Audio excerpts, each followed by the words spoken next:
Hello student.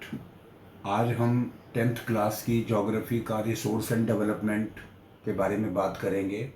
तो उसमें एक टॉपिक है रियो डी जेनेरियो समिट 1992। 1992 में रियो ब्राज़ील के अंदर एक रियो डी जेनेरियो मीटिंग हुई थी। उसमें more than 100 heads of states met in Rio de Janeiro, Brazil में आई है। तो ब्राज़ील में 100 से ज़्यादा हेड्स, बड़ी बड़ी कंट्रीज़ के मीटिंग हुई इनकी। Summit means meeting. इनका ऑब्जेक्टिव था कि addressing urgent problems of environmental problem.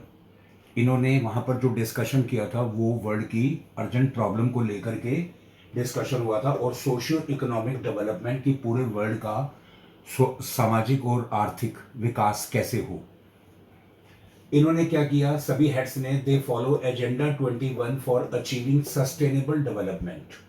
अपने एनवायरनमेंट का सस्टेनेबल डेवलपमेंट करने के लिए इन्होंने एजेंडा 21 एक एम पकड़ा, और अपने एम को एजेंडा 21 मीन्स इन्होंने 21 मेन बातों को वहाँ पर जिक्र किया था। इस रियो डी जेनेरियो ब्राज़ील में जो मीटिंग हुई थी, समिट हुई थी, वहाँ 21 एजेंडा इन्होंने पेश किए थे।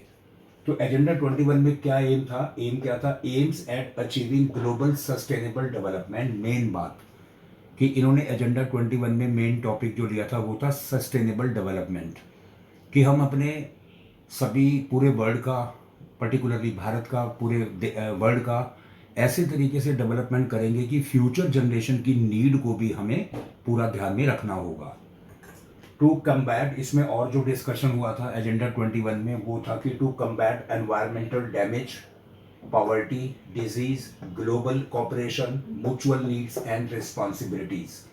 कि इसमें एनवायरमेंटल जितना भी डैमेज हो रहा है, पॉल्यूशन हो रहा है, ओजोन लेयर डिप्लीट हो रही है, पॉवर्टी बढ़ती जा रही है, उसको रोकने के, डिजीज़ को बढ़ती जा रही है, उनको रोकने के, ग्लोबल कॉपरेशन, आपस में हम सभी कंट्रीज आपस में कॉपरेट करें, म्यूचुअल नीड्स, आपस में अपने एक दूसरे की ज़रूरतों को पूरा करें, रिसोर्सेज को लेना देना, ये सभी पॉसिबल हो पाए, और अपनी रिस्पॉन्सिबिलिटीज़ को लेकर एजेंडा 21 में मेन थीम बनाया गया था। तो ये था रियो de Janeiro summit and agenda 21। Thank you बच्चों। 3 स्टेजेस ऑफ रिसोर्स प्लानिंग की बात करेंगे, कि रिसोर्स को प्लानिंग करनी है तो उसके लिए 3 स्टेजेस को फॉलो करना पड़ता है। सबसे पहले identification and inventory of resource, कि हमें सबसे पहले रिसोर्स को इन्वेंट करना, उसकी खोज करना, उसकी पहचान करना। इसमें क्या होता है, this involve surveying, mapping, measurement of resource. हम रिसोर्स को सर्वे करते हैं, ढूंढते हैं, मैपिंग करते हैं, कहाँ मिलता है, कहाँ नहीं मिलता, कहाँ कम मिलता है, और उसको मेजर करते हैं कि कितना रिसोर्स किस जगह पर मिलेगा। दूसरा स्टेज है use appropriate technology, skill and institutional setup.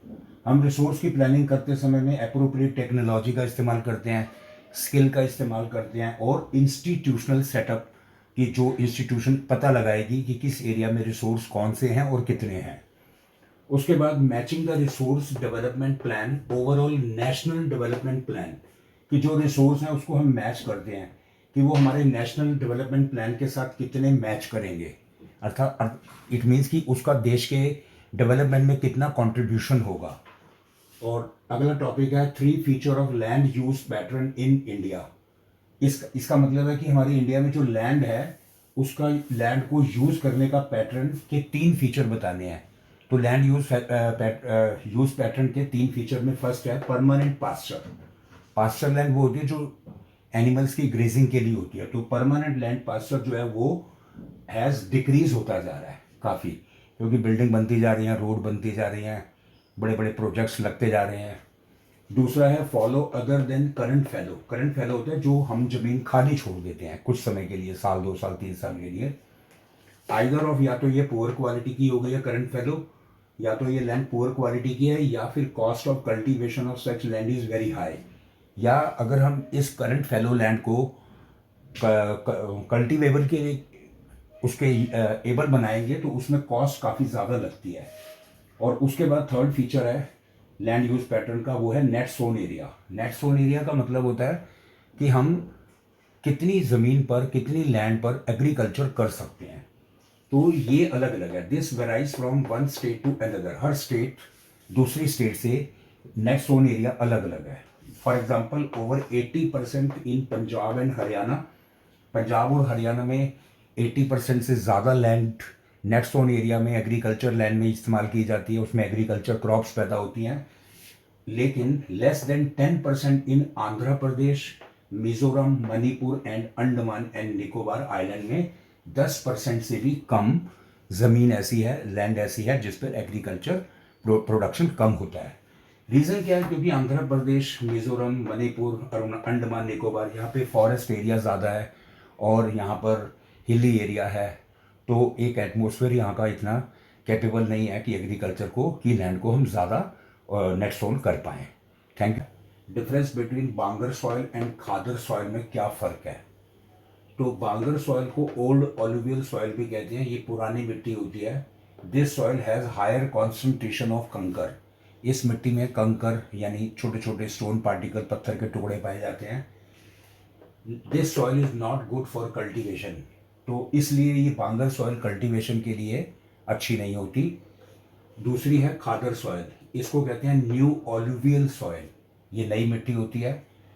It has more fine particles, ये मिट्टी काफ़ी, इसके जो पार्टिकल्स हैं काफ़ी अच्छे होते हैं, फाइन होते हैं और मोर फर्टाइल देन बांगर, ये मिट्टी काफ़ी फर्टाइल होती है। हमारी अप्रॉक्सीमेट जितनी भी क्रॉप्स ग्रोन होती हैं वो खादर सॉइल में ही होती हैं और ये बांगर से ज़्यादा फर्टाइल होती है। नेक्स्ट टॉपिक है feature of laterite soil. Laterite soil के क्या गुण हैं, उसके फीचर बताने हैं। तो लेटराइट जो वर्ड है ये सॉइल का, laterite word drive from the Latin word which means later which means brick, यानी ये लेटराइट वर्ड जो है वो लेटिन भाषा के लेटर वर्ड से आया जिसका मतलब होता है ब्रिक। इस मिट्टी का लेटराइट का कलर ब्रिक की तरह होता है। This soil develop under tropical and subtropical climate with wet and dry. ये जो मिट्टी है लेटराइट सॉइल, ये ट्रॉपिकल और सब ट्रॉपिकल रीजन में पाई जाती है जहाँ पर गीली और सूखा सीजन पाया जाता है, गीला और सूखा सीजन होता है, वहाँ पर ये पाई जाती है। ये laterite soil suitable for growing T and coffee, T and coffee के लिए ये काफ़ी सुटेबल है।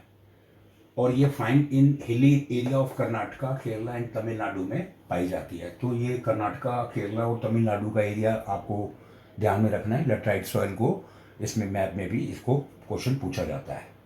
थैंक यू बच्चों।